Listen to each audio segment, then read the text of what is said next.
This is a commissioned painting of a location in Southampton, Mass. Called Pisano's Plaza. The restaurant is known as Pisano's. It's an Italian cuisine pizza restaurant. There's a bank on the property and several other merchants, Dunkin' Donuts and a liquor store. Anyway, this painting for me was unique because even as short as the plaza was, it's still lengthy. And so I ended up using a canvas that's only 12 inches high, but 36 inches wide, to get a reasonable size on the property. So there were several things in this. These buildings had a brick structure, which I've done before, but the brick in this one was a multicolored with different tones of bricks, including browns and almost a bluish black type brick. So I painted the entire building a medium brick tone. Then I mixed several shades of brick, a lighter brick, medium brick, brownish brick, and a black blue brick. And I dabbed them in brick patterns, and it turned out to be quite well. The other thing I did is an actual photo.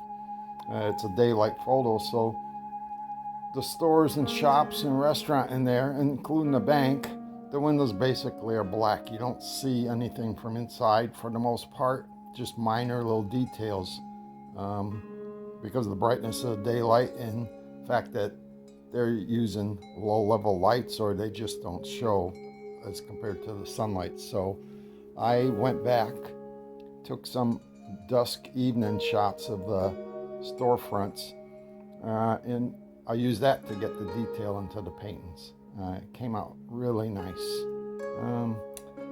Overall, this probably took 25 hours, which is average, so it wasn't too bad. The daylight photo I took had late day, so that there was shadow cast to the right side of everything, and that helped to create the three-dimensional look. So I hope you enjoy it. Trees in the background, I gave it a decent amount of detail, but not too much because they're distant. I used rather than do a lot of detail, single leaf detail with a liner brush, I used a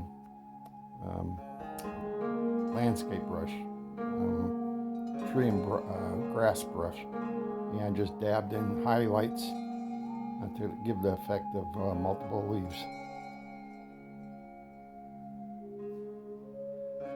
There's also detail that isn't actually present in this time of year. The photo I took was in the winter months, so I decided to make a summer painting.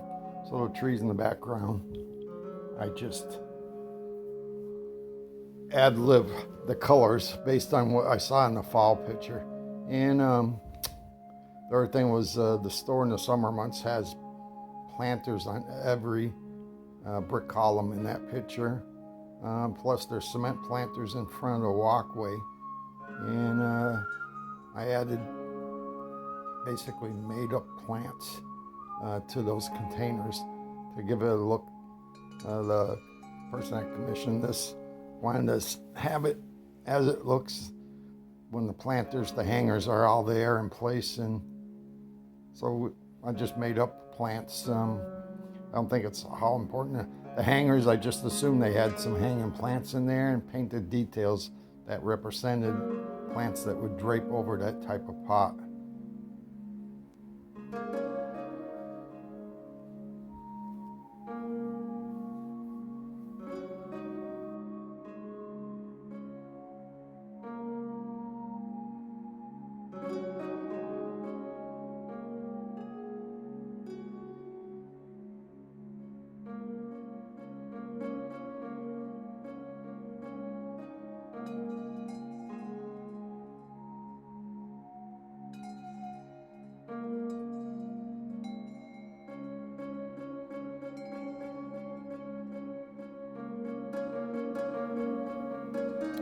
As I added the shadows that the sun was casting, the other portion of getting depth is that the sun is up at an angle to the left, shining downward, so that under the eave of the building, the eave itself casts the shaded area across the windows about, I'd say, a third of the way down. So when I painted the brick, there was also a dark tone of brick that I mixed. And I wanted to mix the black I had, my black mixture, into the brick so that it would look like brick and dark. And I used that to cast the shade above the upper third of the walls in the front. Also in the windows, it's more of a silver, very bright silver edge to the windows itself, the metal portion of the window. So I had the standard light area for the bottom part of the window, and when I painted the upper part of the border of the windows, that was with a grayish metal looking tone. And all that went towards creating the effect of shade being cast across the storefronts. And I took that shade into the point of where there's bushes in the planters, or the planters hanging themselves. Everything casts the shade and the sunlight. So once the planter went in, then the shadow of that planter was put on the post or wherever it would end up landing. As well as you can see the signs on top of the roof. They stand straight up while the roof tilts in at that angle. And so it casted a shadow to the right side of the sign, or the right side of my side. And so that all ended up with shadows of some sort, including under the upper eave of the clock tower. Well, I hope you enjoyed this painting, and I'll see you in the next video. Thank you.